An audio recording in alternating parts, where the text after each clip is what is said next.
Awesome, we are live.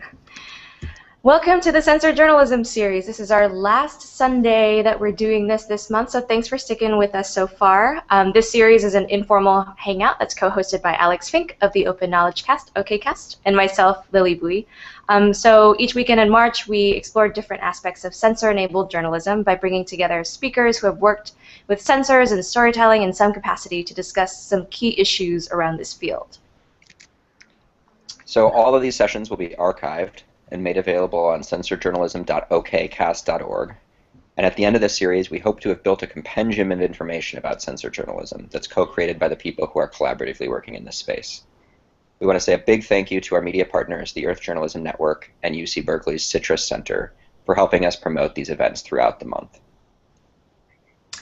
So this week our topic is sensors and certification, and we're very, very lucky to have Puneet Kishor with us, who is the Manager of Science and Data Policy at Creative Commons, where he works on all aspects of the scientific information life cycle to make it systematically open and collaborative. His current focus is on integrity and ethics of data sharing in citizen science, using open software, hardware, and sensors, and hacker maker spaces, all of which collectively make informal learning academies for collaborative knowledge creation. So without further ado, Puneet, the floor is yours. Hey everyone, I do like the open science lifestyle faux pas there, which I think is much better than life cycle. Yeah, if only we all had a science lifestyle. Well, thank you very much for having me. We're going to talk about the official title of the podcast, of course, is Sensors and Certification, both topics of which I know very little, which makes me perfectly suited to talk about it.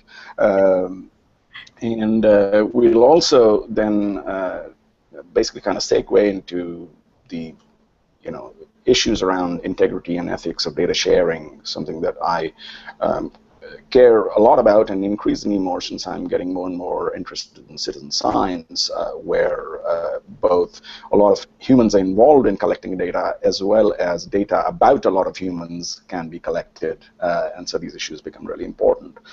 I have a few talking points that I prepared, so I have a slideshow which is rather verbose right now and fairly boring, but it'll help me keep my thoughts together, so I'll share that with you all. So I will disappear from the screen and I'll be replaced by my slides. You guys ready for that? Ready. Okay, so I hope you can see my little slideshow here. The slideshow, actually, the talking points in the slideshow are based on a workshop that I organized in October of last year at the New York University Law School on open hardware and certification. The workshop was funded by, that project actually was funded by Sloan Foundation, and it was really an attempt to look at the issues around licensing of open hardware and data certification. And workshop was one component of the project where basically we took our findings and presented it to about 20 or 25 people. Lily was one of them. And then using the feedback from that, we refined it into a paper, which is about 45 pages long, and still the paper is final and it's available to anyone on the web. I'll share the URI for that, and we basically hope that it will form the basis of many such investigations, because this topic is far from solved. So, how do I move? There you go. So sensors are interesting because of various reasons. Let me just get right into it. When we talk about openness, first of all, what are we basically talking about? We are basically talking about how something works, knowledge about how something works, and the second one is how actually one can gain access to that thing, to maybe reproduce it, or in the case of a hardware, to produce or manufacture it. And the third one is, how reliable is it in terms of the data that it's producing. The sensors are very interesting because they compress the entire process of collection, dissemination, and interpretation of data. Basically, I mean, we already have we've had scientific instruments for as long as we've had science, but today when we talk of sensors, we really talk of a completely different kind of a thing, which really compresses this information into a very single, short process that is accessible to everyone, basically. Uh, so the user who is actually using the sensor is basically able to move from asking the question to collecting the data about it to even getting the answer on how to then act upon that data with very, very little delay. So all the interfaces that come in between all of these steps basically get completely, either compressed or they even vanish. And there's a lot of then trust that gets involved in going from one step to another step. On top of that, sensors are typically, as their price is decreasing and they're becoming accessible to everyone, they're not deployed, sort of one-off. It's not like I mean, if you could think about a thermometer is a sensor, but typically at a time, a doctor or a nurse uses it on one patient and gets some number out on the display and decides on a course of action based on that. But imagine if someone could take the temperature of hundreds, maybe thousands of people and immediately get some kind of reading, and on that basis of that reading, take a decision. Or even worse, imagine that there was an automated process that basically responded to all that information and took a decision on behalf of humans because of some kind of implicit knowledge that had been coded into that. And this is where things sort of become really, really crazy. So to really, I think this sentence on this slide really encapsulates what sensors do. What they do is they erode the boundary between hardware, software, and interpretation, and that's what makes them very different. Other than that, if you guys recall, as what Fergus said in the very first podcast, sensors have been around for a long time, but for some reason we all agree that sensor journalism is different, and this is sort of an attempt to try and elucidate what makes sensors different.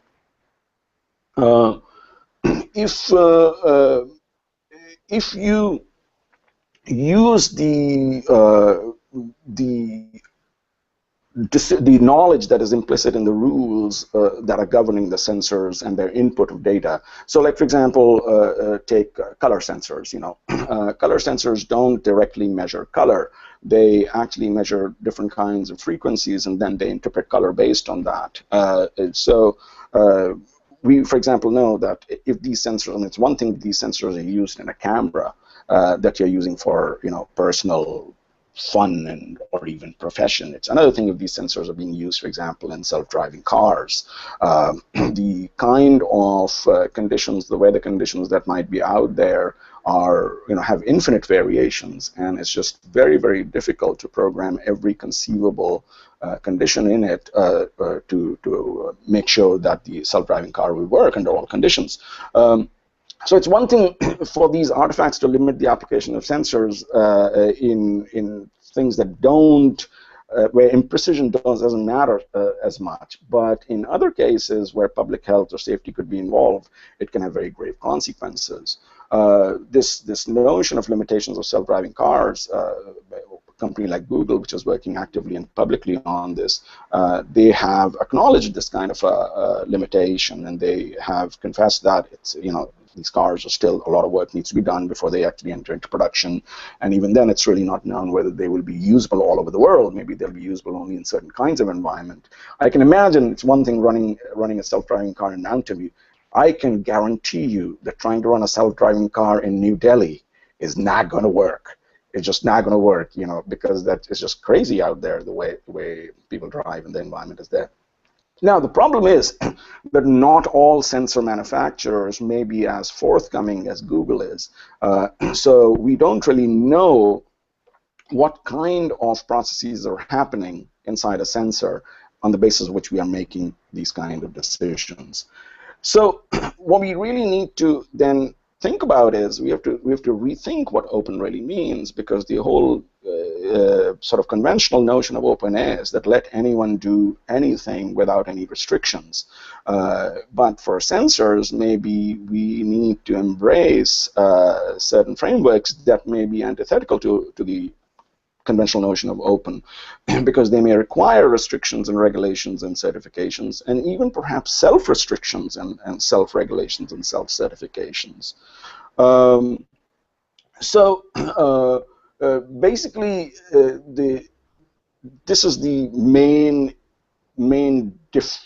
difference between sensors and non-sensor technologies, and especially when sensors get utilized in large numbers, and the decisions based on the information affect public health and safety. I'll keep on sort of coming back to this routine because this is a point that underscores the entire case for the role of certification and the new kind of legal framework or even a social framework that may be required for sensors. I'll give you an example. We've been working in a project that I've been doing in Louisville, Kentucky. We've been working with air quality monitors. I used the word monitor. I was using the word stations earlier, but really, actually, what it is it's a single kit which includes many different sensors in it. And one of the sensors is a particulate matter sensor. So it turns out that there is really no, as far as I know, there's no consumer-level affordable sensor that can measure PM2.5 or even PM10 for that matter. But PM2.5 is the most dangerous kind of particulate matter for our respiratory system. We initially, our design that we initially started with a sensor that cost about, I don't know, like $10 or $15. And very quickly we realized that that simply was not going to generate useful enough information. So we went with the next up sensor, which was 10 times more expensive. It was almost $200 a piece, which really blew our budget, but it was worth it. Turns out even that sensor doesn't actually measure PM2.5 directly. It actually measures dust particles and then extrapolates based on that and other parameters such as temperatures and humidity, etc. And we found actually, what was happening was that if a certain threshold is crossed, then a different coefficient is applied or something like that. So what we were finding was that when the humidity levels were changing at a certain point from one step to another point, the entire PM values were changing dramatically, and obviously that didn't seem right. But this is a classic example of where, all of us, even us, we go around calling these sensors PM sensors, but they're really not PM sensors. They're really dust sensors, from which PM is then, divined basically, and that divination basically can be changed based on in the software, in the post-processing. But for people looking at that, they are going to look at that it's a PM 2.5 value and just basically going to believe it. What do we do from a tech point of view? Besides, of course, continuous calibration, etc., one thing we can do is, since we can't go back and recreate an environmental condition that we have measured, we either undercollect or overcollect, basically. If we undercollect, we, of course, have information that simply may not be believable. If we overcollect so that we can, after the fact, work on making the information better, we might actually even end up collecting information, we'd be like NSA probably, we could possibly erode personal privacy. Maybe not in the case of dust sensors, but there could be other sensors, especially the sensors that involve, for example, facial recognition. You start off by over-collecting information in just colors, and then you find that actually you are even collecting information that can be used to identify people later on. So, all kinds of challenges and considerations come into account as soon as we start worrying about the quality of information. Let's jump a little bit to science. Transparency in science is very important. Reproducibility and repeatability of experiments is the sort of the very basis of science. And even if not all scientists and not all experiments get repeated or reproduced, the bottom line is that they should be repeatable or reproducible, because that is the basis of trust in the scientific process. But the problem is that science is always limited. Not anyone and everyone the person walking by on the side of the road can't or doesn't participate in the scientific process because we have these three constraints that kind of determine. One is training. Is the person qualified to work? I mean, the Starbucks that I was sitting at in the morning, the barista in there could have been a scientist, but I don't think that he was, and I doubt that he would be qualified to work in a scientific experiment. The second one is accessibility. In order to have anything that is repeatable or reproducible, one needs to be able to access the information, everything, not just the final paper, but also the data and the software that go into making doing that experiment. And then, of course, whether one has the facilities and the funds and other capabilities that are required to basically examine the findings and offer competing alternative theories. So these are the constraints that kind of end up determining a boundary around science, and there's a reason why over hundreds of years science is carried out between some inside some kind of boundaries, whether they be actual physical boundaries of an institution or virtual tacit boundaries created by membership in that institution. I mean, Lily is a member of MIT. I am not a member of MIT. I am a member of University of Wisconsin. Lily is not a member of University of Wisconsin, but you can have a meta-level membership. We could both be a part of a journalism learned society or something like that. But the point is that by very nature, if we can be part of something, that implies that there are people who are not a part of it. This is just the very nature of science.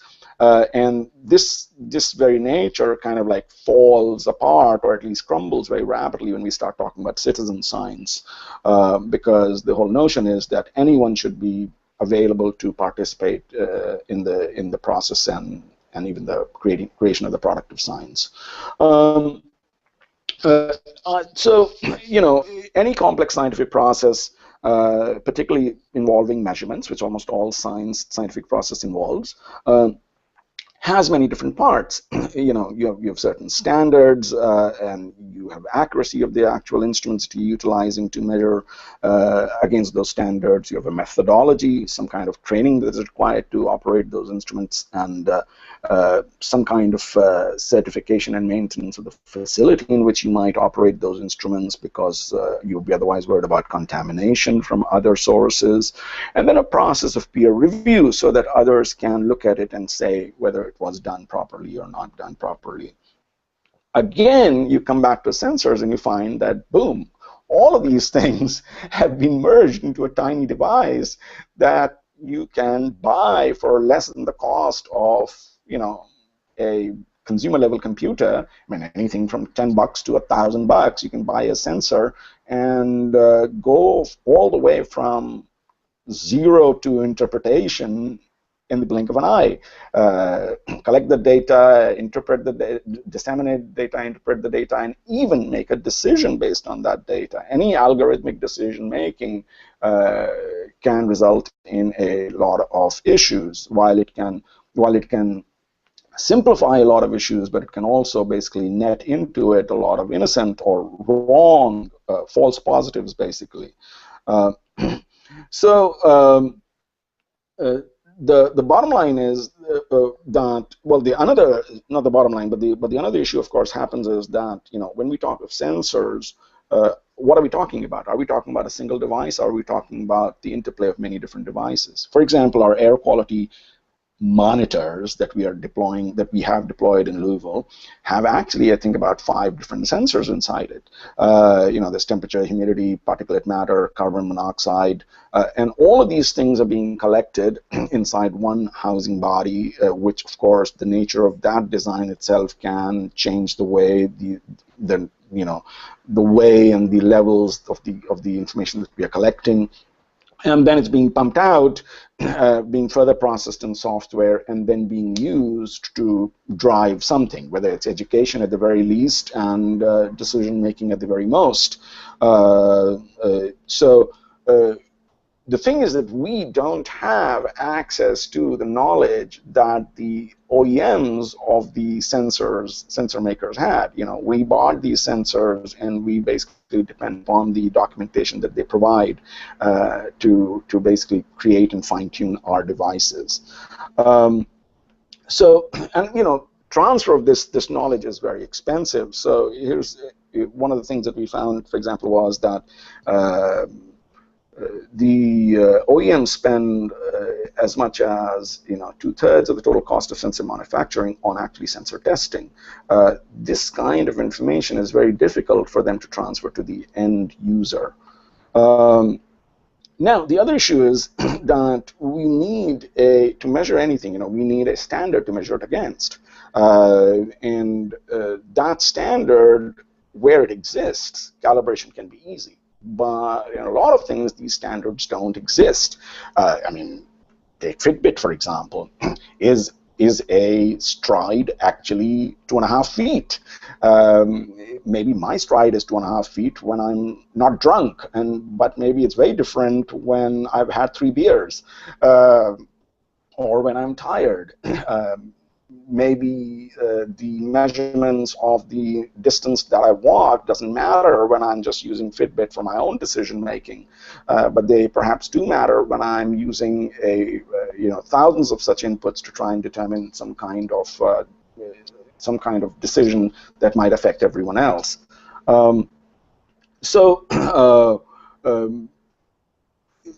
I mean, air quality is a perfect example of that, and particularly PM sensing is one of the examples that, as I said earlier, that there simply is no consumer-level sensor that can measure air quality on a reliable basis, and yet, air quality is the hottest thing in sensor measurement nowadays because it's actually the most ubiquitous. Air is everywhere, and everyone's affected by it, and something that we can actually sense.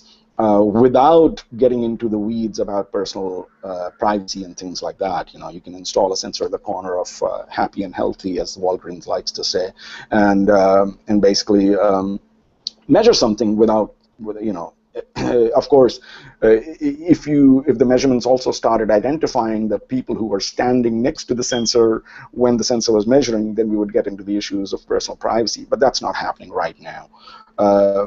So basically, what we need is we need something to measure against. But since we don't have such standards, or such standards are very expensive to implement, we basically have all kinds of variations. We can have different sensors at the same location reporting different things. You can have the same sensor at different times reporting different things. And of course, we can always tweak the values coming out in the post-processing and come up with a completely different interpretation of the readings, basically. So open software and hardware basically have they've had a long life, relatively speaking, at least. Let's say open software is at least 30 or 40 years old, or even more, maybe 50 years old, and open hardware is much younger, but still, it has a decades-long life still. The problem, so what has happened is that collaborative processes for tackling these problems have developed, but sensors don't map directly to open software and hardware. Primarily because, as I mentioned earlier, I found a typo, so I'm going to correct it right now. Because they compress software, hardware, as well as interpretation into a single device.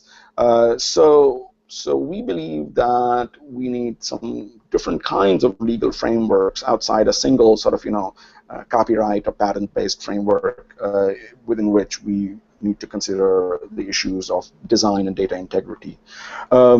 So in the workshop, in the paper that we produced as part of this project, we sort of propose just like open software or open hardware, so open sensors, which is really just a new way to bring together many different existing frameworks together and create a hybrid framework that might work. It would involve things like licenses and patents and trademarks, etc., but then go even beyond that.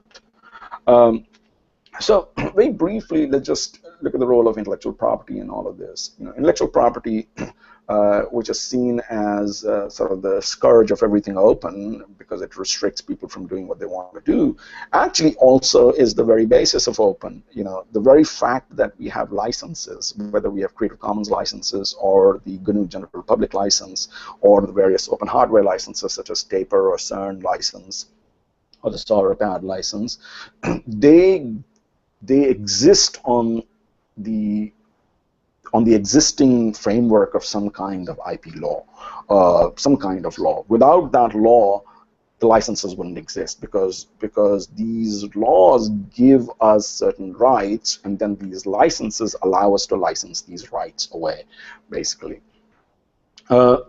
So what we introduce is a concept of what we call a collaborative product, which is collaborative product is sort of is different from a physical end product, but yet it contains all the elements that are necessary to recreate the physical object. And this collaborative project, the heart of this collaborative project is really the documentation. The documentation about, which in the case of a hardware would be all the designs required to create it. In the case of software would be, of course, the source code and any other documentation that goes with it. In the case of data, it'll be the metadata and dictionary that would go with it. And in the case of sensors, there would also be sort of existing standards that one would calibrate stuff against it. So the paper has a much more detailed discussion of these various IP licenses that may apply, and I won't go over that. But the thing that excites me more than, I'm not a lawyer, but things that excite me more than just the IP aspect of it is promoting norms over enforceability. This is something that I have come to start calling, and several others also, not just me, it's not my term, but I've started making liberal use of it. I call it social contracts, basically. If you look at, for example, open source projects, there are millions probably, at least hundreds of thousands of open source projects that are out there. However, if you look at cases, law cases where open licenses have been contested, there really are just a handful of those. So what is clear is that norms are much more important than enforceability. Enforceability is important because it sort of gives the basis on which norms are built, but in the end, what happens is that people are not so much concerned about being able to sue or getting sued, but they're more concerned about the way to behave. So as such, we believe that open source licenses serve more as internal laws governing the community rather than external laws that can be utilized to actually penalize someone. And this may be also a good way to think about because open source anything, and I'm using the word open source not just to describe software, but anything that is open, crosses national judicial boundaries, so it crosses jurisdictions, and really there is no easy way to create something that is applicable everywhere. Creative Commons licenses have been a remarkable success story in coming up with something that is actually applicable over most of the world. We have about 80 plus countries now that have affiliates in Creative Commons affiliates. Before version 4, which is our latest licenses, set of licenses, are actually international. They're not ported to different countries, but up until version 4, we used to have jurisdiction-specific licenses also. And they required a lot of work. I mean, they took more than a decade to develop and to come to a point where anyone around the world would recognize, hey, that's a Creative Commons license, and use it. Actually, this is what's more remarkable. When people see a Creative Commons license, you and I, for example, people who are not lawyers, we don't immediately think of the laws that prevent or allow us to do something with it. We basically think of the social norms on how to behave with that work, with it, that we have to use something, we have to give credit, we have to, blah, blah, blah, a few things. And that's how a community develops. And so we believe that would be the basis for basically something as complicated as sensors as well. Uh, so, the primary value of this kind of an open community would be there would be norm shaping rather than actually enforcing IP laws. Um, an example of this is take for example the Wi-Fi mark. The Wi-Fi mark is a trademark. It's a mark of certification, but it's based on a standard which is 802.11 basically. And what this basically means is that there is a body, in which case IEEE, that established the norm, and then there are product makers who then apply to this norm, who judge themselves, or certify themselves to this norm, and then mark it with something that is recognizable by human beings. So that's the kind of thing that may be required. The sensors themselves can, be in many different categories. You can have medical devices and safety devices and scientific instruments, and they all may have different regulatory bodies that govern the norms, the standards of certification to which those devices may apply. Obviously, things that don't fall into these categories don't have to apply to these things, but then we have to be aware of that also. It's one thing to modify one's behavior to some extent using one's digital pedometer of some sort, such as Fitbit or Jawbone. It's another thing to make a actual medical decision based on that. So these certifications, of course, have different kinds of regulatory hurdles that have to be taken into consideration when dealing with sensors that jump the boundary between consumer devices to actual devices on which meaningful big decisions may be made. And I say that actually, I should take that back actually. I shouldn't use the term meaningful, trying to imply that meaningful decisions can only be taken if big regulatory bodies are involved. We can actually have meaningful decisions even with consumer level devices, but the notion of trust becomes even more important then. For example, in Louisville, Kentucky, where we are doing this project, one of the reasons we chose Louisville was that there is another device maker called Propeller Health that is doing a project in Louisville. And Propeller Health makes a Bluetooth-enabled sensor that clips onto an asthma inhaler. And every time, basically, someone takes a puff because of an asthma attack, the Propeller Health device records the geolocation and timestamp. The Propeller Health device is a medical device, and it's governed by you and I can't go into Walgreens and just buy it. So it has to go through a lot of certification and a lot of hurdles before it can be given only by prescription to those who need it. And as such, of course, even the information that comes out of it is governed by a whole bunch of other regulations. For example, what we are doing in Louisville is we are taking information from Propeller Health and combining it with the information from our air quality sensors to sort of create more insights into what's going on, because air quality sensors are measuring the air. Propeller Health data is measuring, or at least showing, close to a real-time occurrence of asthma attacks. Well, they're very complementary pieces of information. It would make sense to marry them together. But because human beings are involved in Propeller Health data, we can't get that data without a considerable amount of aggregation and de-identification. So we have to then worry about how we take this more generic, or rather more simplified data. I don't want to call it obfuscated, but in a way it is obfuscated data from Propeller Health, and combine it with, say, data coming from a particular air quality monitor at a location of 4th and Liberty Street or something like that. So now, interestingly, we are not governed by any regulatory bodies to governing how we display the data, but we are purely governed by common sense and ethics, basically.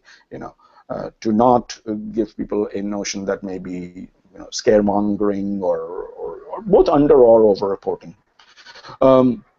So, I mean, this slide basically says the same thing, about how a smoke alarm, for example, requires certification, but, for example, my air monitor doesn't require any such certification at all. Uh, so, um, what we basically need is we need a measurement standard, and then we need a process that certifies against that standard. That's what is needed definitely when sensors become more than just consumer devices. But I would contend that even when sensors are in the realm of consumer space, because it changes people's behavior or affects people's behavior. Um, so the interesting, coming back to sort of the open question, the interesting notion here is, which I alluded to earlier, that open generally means that allowing people to do anything they want to with whatever that is licensed, forbidding any other restrictions on use. For example, take Creative Commons licensed work. It allows complete reuse as long as, by anyone, anywhere, at any time, as long as the conditions of the license are followed, which are very light, usually. Give me an attribution. If it's a non-commercial one, don't use it for commercial purposes, etc.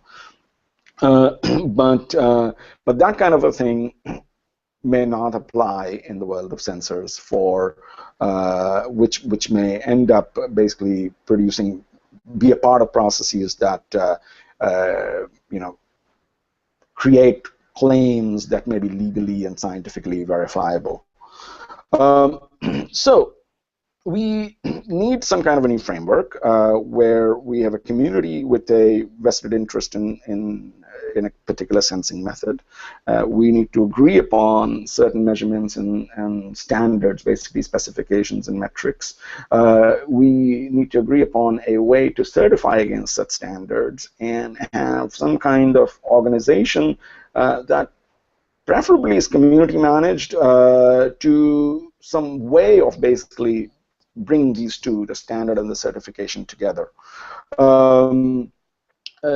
are lots of different ways of doing it. We haven't, we've only theorized on how this could be done. You could have something like a centralized organization that does that. And for example, in medical devices, you have FDA. We could have a decentralized network of labs that do this. For example, think of home inspection, the inspectors, or even vehicle inspection. The inspection places are certified, and then we take our cars to these certification places and get our car certified. Think of sensors being like that. Or it could simply be where these standards are made available, and then we have some kind of maybe a standard device against which we can self-certify. It may actually even vary from sensor to sensor and field to field. So basically what we need is we need to promote quality and trust. That is the most important thing, because without trust, everything falls apart. And that's the very basis of any community, and particularly when we come to citizen science and sensors, we are at the cusp of basically creating new communities. I won't read this slide. That's sort of the overall conclusion of this workshop, where sadly, of course, we don't offer a very slick decision tree or something for people to take and run, but we do identify a whole bunch of problems. I'm going to stop a little bit here before jumping into why I think this becomes even more important in the world of citizen science, which again I know very little about, but what the heck, that didn't stop me. All right, guys, I'm back. Awesome. Thank you so much, Puneet. There are really a lot of great points to discuss there. I'm going to let Alex lead the Q&A, but I also want to mention to the several people who have joined us today that there is a Q&A app on the left side if you'd like to submit a question based on anything that you've heard in the presentation. And you can also use the chat function, and we'll be keeping an eye on both if you have any questions to add. So, Puneet, I wanted to get us started out talking about all of the stuff that you presented here in terms of journalism. And I'm wondering if you can kind of make a little bit of a translation here in terms of what do you think journalists need to do as they start to design a new project using sensors given that there's not the kind of communities around these sensors yet that have done the work of creating the standards that we would need to have some sort of reliable certification process, how do you think a journalist should go about doing it in a way that can build trust in the data that they come up with? Well, thanks for asking me a question about a field I know also very little about. You seem good at talking about the other ones, so. Yeah. I'm not a journalist, but obviously, since I'm part of this sensor journalism group that Lily started, and which has developed into a great little community already, I'm very interested in that, and I've done some thinking about it. So from what I understand of journalism, journalism is basically trust is fundamentally important in journalism, right? Trust is important in journalism between the journalist and the source of the journalist. That's why we have, you can't divulge the source, and if the journalist is even, subpoenaed to divulge the source, that's a major big thing,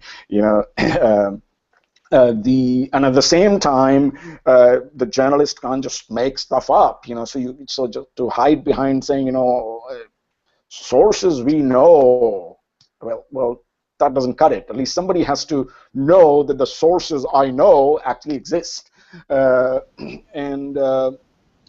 trust is and then the trust between the journalist and the readers, I mean, it's fundamentally important, which is why you have certain newspapers or certain media outlets that have a higher level of trust that they command, and they are considered sort of, the newspaper of record, So, for better or for worse, New York Times and Washington Post are the newspapers of record for the United States. Hard to say because it's such a big country, but most places have something like that. And that has been built over decades of journalism and sort of fighting for the little guy and standing up to the big interests, etc., etc. And when that trust is violated, then we have a major problem. Journalism is also based on data. I mean, if you want opinions, you have to mark that article as, or that reporting as op-ed or editorial, basically, right? Journalists should not say what the journalist thinks is right or wrong. Journalists should basically report, which creates its own ethical issues that one has to consider. Now we come to sensors. I mean, in a way, what we are doing is sensors become our source of data. So we now have a lot of faith in the data that are coming out of sensors, and that creates this issue where we could be influencing the opinions of, or the information that gets to a vast amount of folks who are reading our stuff or listening to our stuff, based on data that may or may not be trustworthy. So what is a journalist to do? I think actually, in the case of journalism, and particularly when I think of, I immediately think of environmental journalism, which is where sensors are very easily and ideally applicable. It is extremely important that the notion of trust in the data that is coming out is basically unshakable, or at least extremely transparent. What you don't want is creating some kind of some kind of opinion based on information, and then after the fact discovering that the data on which that were based were faulty, or worse, biased. Or intentionally biased. That would be horrible. I mean, imagine the whole climate change thing, for example. If anyone found out that a certain scientific paper, etc., was based on data gathered by sensors that were off, and turns out that they were off because of some kind of sabotage or something like that. My God, that would be horrible. It would set back decades of advancements in our understanding of how the world works. So what is a journalist to do? I mean, I don't know. That is something that someone like Lily, who is in the field of journalism, would be much more capable to answer. What I can say is that the responsibility of a journalist becomes even more so. It is much more like the like the responsibility of making decisions based on a medical device, rather than the responsibility in the consumer level space.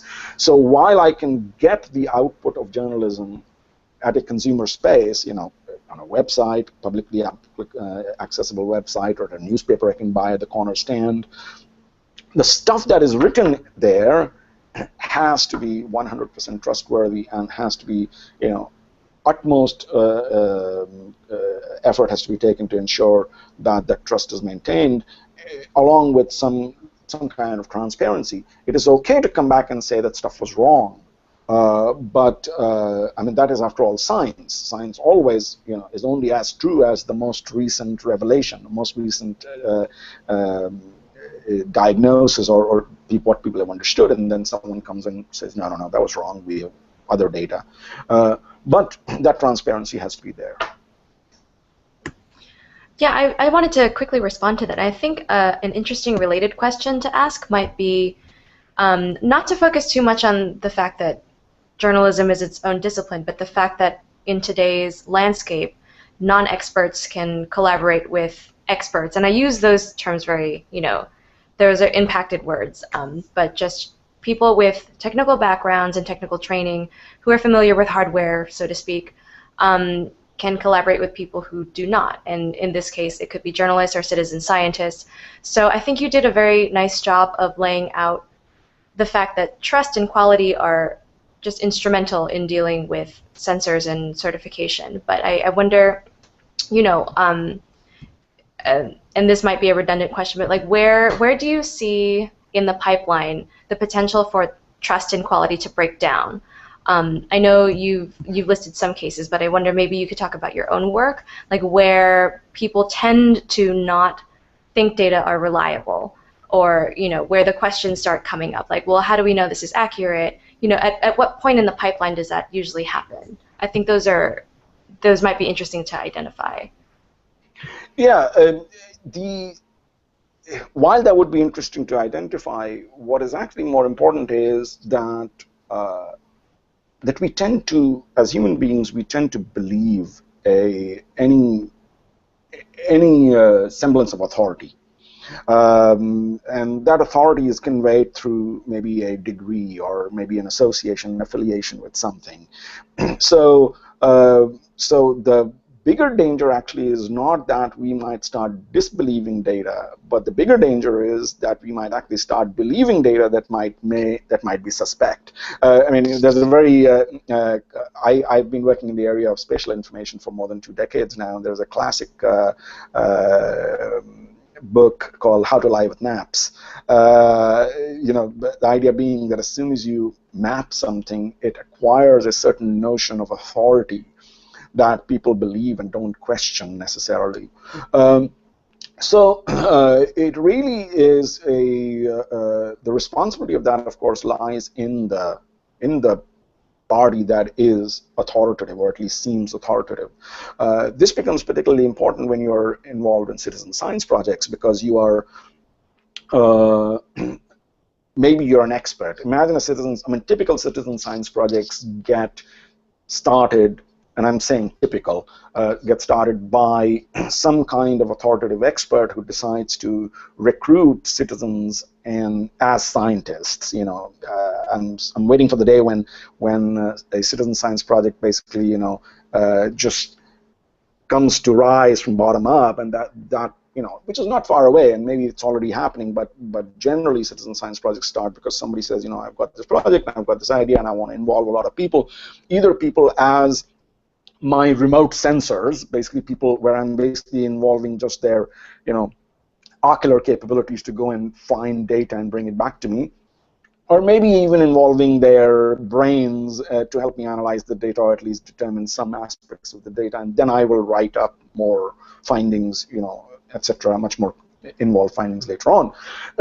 So the responsibility lies on me, who's starting something like that, to be very transparent to the people that I'm working with, and that lies both in the aspect of data sharing, but also in the aspect of data collection. For example, what I don't want to be doing is starting a citizen science project that somehow enables or even encourages people to do things that would be ethically questionable, like, for example, spy on their neighbors, or be working on some natural resources project and be collecting things that are endangered, or desecrating, like, for example, doing a survey or desecrating, for example, Native American mounds or archaeological places.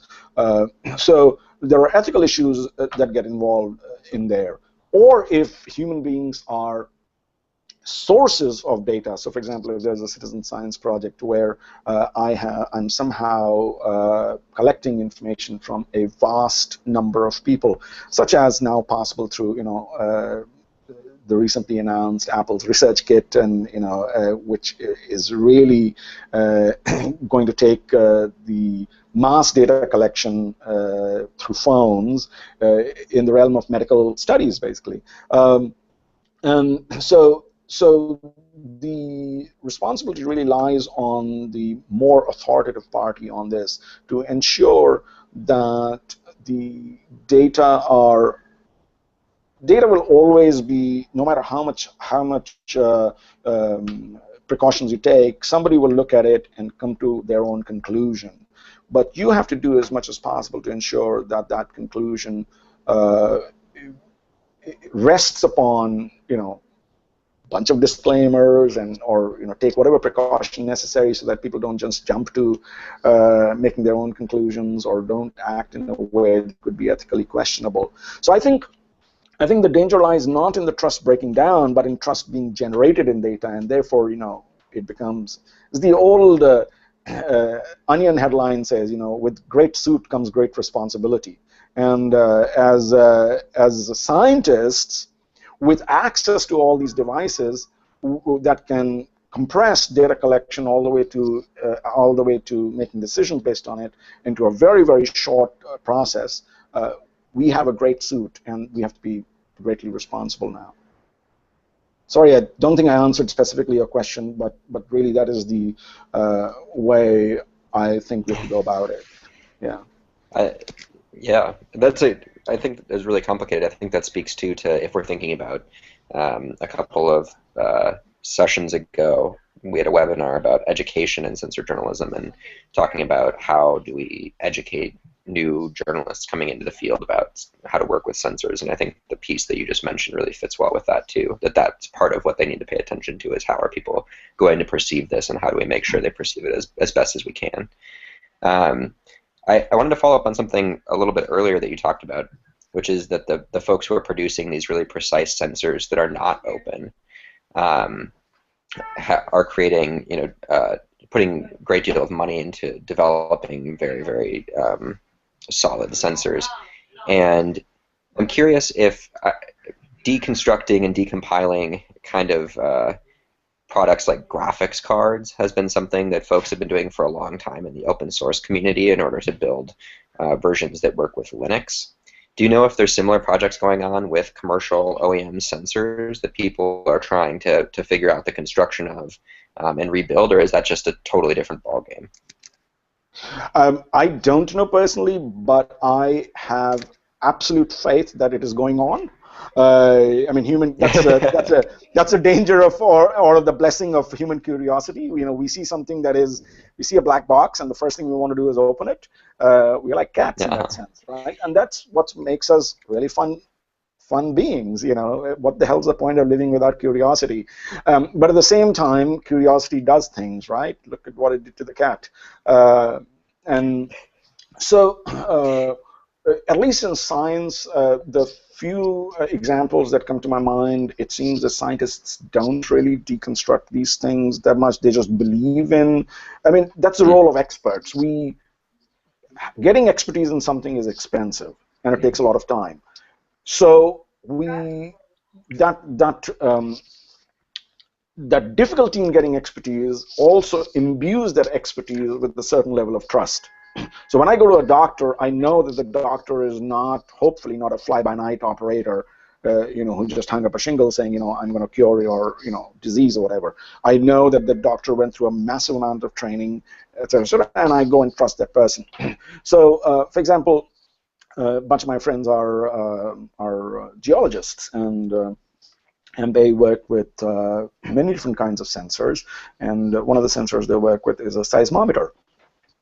And a seismometer, typically for a scientist, scientists don't go around making seismometers. What they do is they borrow one from an organization that already makes it, and they believe in that organization. So there's a lab called Pascal that's at New Mexico Institute of Technology or something like that, which is a part of a industry-wide, academy-wide consortium called IRIS.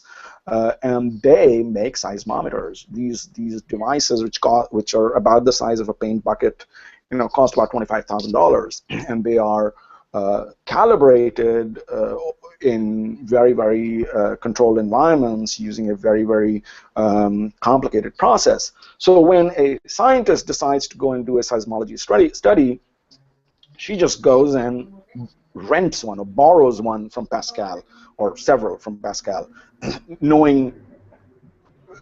resting in the confidence that the device that she's getting has been calibrated, and doesn't, try to deconstruct it or create her own and things like that. Because for a scientist, for the most part, getting on with their science and finding insights in the science is more important than tinkering around with the pieces, which is actually one of the reasons, if you think about it, why most scientists use Excel and they don't just try to recreate their own spreadsheet, right? I mean, and which is of course a scourge also, because they end up using a spreadsheet as a database, and scientists are fascinating in that sense that as much as they, sorry, go ahead. Oh, no, go ahead. No, I mean, as much as they love openness as a basis and transparency as a basis of science, they very firmly and easily believe in existing certified standards that are out there, because their job is not to create or recreate devices per se, but is to actually find insights in their own science. So I think the deconstruction and reverse engineering of sensors is really in the realm of sort of the open sensor community, and which may well result in, what it'll lead to is hopefully, like in the case of open source software and also to some extent in the open hardware area, it'll lead to cheaper sensors, better quality sensors. There'll be a whole range of sensors where you will be able to, figure out here's the sort of the gold standard for a sensor. And there may be even businesses that might come about, like Red Hat, etc., that are based on open source software, but then offer other services such as certification or quality assurance, which says that here's something that you can get for a much cheaper price, but we have these other services that we're selling. So my friend Peter Sand, for example, who helped me make these sensors, these air quality monitors for Louisville, runs his own business called Modular Science, where he actually makes lab automation software, hardware. And he sells things to labs for 1/10 the price, because he constructs these and they believe in the quality of his stuff, and in any case he makes everything available openly so they can tweak it and correct it if something goes wrong. So I think it'll be a sign of good health of the community if this kind of reverse engineering becomes more commonplace. But it all depends upon the level of sophistication we are able to develop. I mean, it's just right now, sensors are little black boxes that you order from Taiwan or Japan or someplace, right? And they come in a little FedEx box, and then you put it in something and you say, voila, I've got an air quality sensor. But, it was not too long ago where sequencing your own genome was the stuff of science fiction, right? And now you can buy a openly licensed machine for a fraction of the cost of what used to be, and do that in your own lab. So all strength to this community, it's exciting times. So a follow-up to that that's about the community, I think, is that you've kind of come up with the proposal of a norms-based certification processes within various sensor communities. Do you think that some work needs to happen on someone's part to encourage the kind of continued growth of these things? And is there something that people should be doing, or are they going to kind of occur organically as people start to use these sensors more and more? I think the organic development of this will happen, but I would be happier actually if that is accelerated and has some level of design in it. So, and this notion of norms-based community is actually not just specific to sensors. There's another project that I'm working on where we are sort of trying to resolve the tension between privacy and sharing of health information, where privacy regulations basically make it very difficult to, they safeguard the human being, the subject of information, but at the same time they make it very difficult to share the information, and therefore they impede knowledge, continuous learning in the case of medical, particularly in the case of clinical researchers. So in that workshop, the overriding sentiment was that we need some kind of social contracts where people basically agree to do whatever necessary to safeguard information, but also that allow them to share information with each other, as long as certain levels of security and privacy are maintained, which are highly dependent upon trust. Because what you want is, you don't want the trust that the source of that information, the human being, has put into you by saying that here's my information on me, on my disease or whatever, and I'm okay with you if you share it with other people who want to find cures, but I'm not okay with you if you sell it to the insurance company who then comes out to screw me, right? So this is an increasingly prevalent idea, an idea that is gaining prevalence. That we need norms, we need some kind of social contracts in which these commons of information exist. They are definitely going to be different from say Flickr's photo commons. Flickr, for example, runs one of the biggest, probably the biggest database of Creative Commons licensed works, which is more than 300 million Creative Commons licensed photographs. But it's the one thing to share, the photo of your oatmeal under a CC license, whereby giving anyone, anywhere in the future, any right to reuse it, all the right to reuse it without asking me permission. And it's another thing to share my, EKG readouts or my whatever it is that doctors study about me that is in my EHR, my electronic health record, which certainly I don't want on a public website. But I may not have a problem it being shared with other doctors for certain uses. And this is what I like to call as, contractually constructed commons, but the contracts are really social contracts, because laws are simply not universal. And as the CC experience shows, CC is completely based, Creative Commons is completely 100% based on copyright. It does not touch any other field of intellectual property at all. It is only copyright based, which is one of the 4 major kinds of IPs. And CC has taken more than a decade to come to a point where it has become a global standard of trust and quality regarding the use of the work.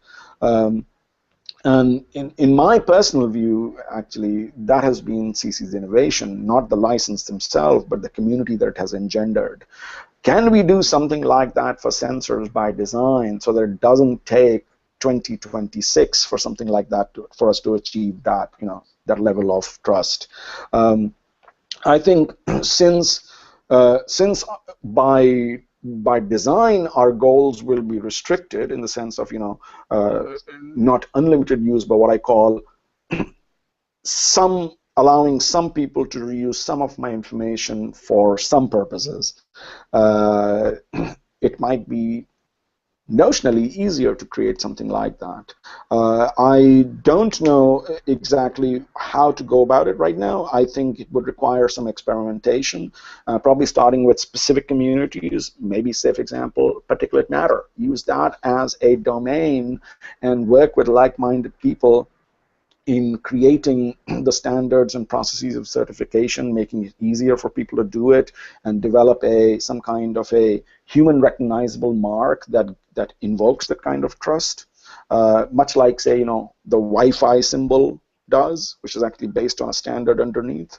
That would be a way to start. For now, it's a free-for-all. For now, it's basically, buy a bunch of sensors, stick them in a box, and call yourself, that you're doing something, and imbue it with some kind of meaningfulness that people believe in, and that can be dangerous. I must say, though, I hope to God that I don't sound like a over cautionary. I mean, there's a last thing that I am. I'm all for experimentation here, but I do believe that probably the most important commodity that human beings have is trust. Without trust, there's nothing. I mean, the world works on trust, and without trust, it'll all fall apart. So we need to very consciously engender it and protect it. I think that's a pretty beautiful place to end. I know that you wanted to say something about citizen science. Do you feel like you got that in, or are you wanting to? Yeah, I think I got that in mainly because where I mentioned that, when you're involving a lot of human beings who are collecting information, whether about other human beings or other things, as well as where human beings themselves become source of information, this notion of trust becomes extremely important, and notion of ethics becomes extremely important, where you don't want people to be spying on other people, or desecrating monuments, or pocketing a rare egg for their home collection or something like that, or stealing wildlife. All kinds of stuff can happen. There's stuff out there that is irreplaceable, and the last thing you want is, it's like those, the 5,000-year-old trees, and that one scientist who went and drilled a core into it and damaged the tree. I mean, you can't recreate a 5,000-year-old tree, right? So there's stuff out there that deserves care and stewardship from us. And when it's one thing if we are controlling ourselves, another thing if we are controlling, 300 people or 3,000 people, many of whom we may not even have met. We may have simply recruited them over a web-based, project call in a big citizen science project. Man, oh man, the ethical problems and issues there are mind-boggling, and they really need to be considered very carefully before we embark on something like this. That doesn't mean we shouldn't embark on this. Just we should really, really think through this and ensure that that the stuff doesn't go out of hand. Well, I think we could pick your brain for hours and even days, Puneet. But I think this is a nice place to land as the end of our series and the end of today. I guess one last question would be whether the paper that you talked about today and pulled a lot of information from is available online. Can other people look at that? And if so, where might we be able to find it? Absolutely. I will send you the URI for the paper, as well as the slideshow. I'll do that right away, actually. And since it'll be a URI, the paper is frozen, so that will not change, at least not in this version. But the actual slideshow, I'll refine it as well. But people will have that, and it's all under an open license. Well, anything that I do is always under public domain, basically. So anyone can use or reuse it, and they don't even have to give me credit. But the paper, I think, is under a CC BY license because there were other authors involved in it. I will send all that information to you, and please do add it to the Sensor Journal, the OKCast website, or whatever incarnation it develops into, so that everyone can have access to it. Right. We'll do that for sure. Absolutely. I think the idea is to have everything live on the sensorjournalism.okcast.org site, so that all of the archived videos are going to be accessible through there, plus the links that people have sent on over to us and resources that people can look to in order to learn more about sensors and journalism and communication in general.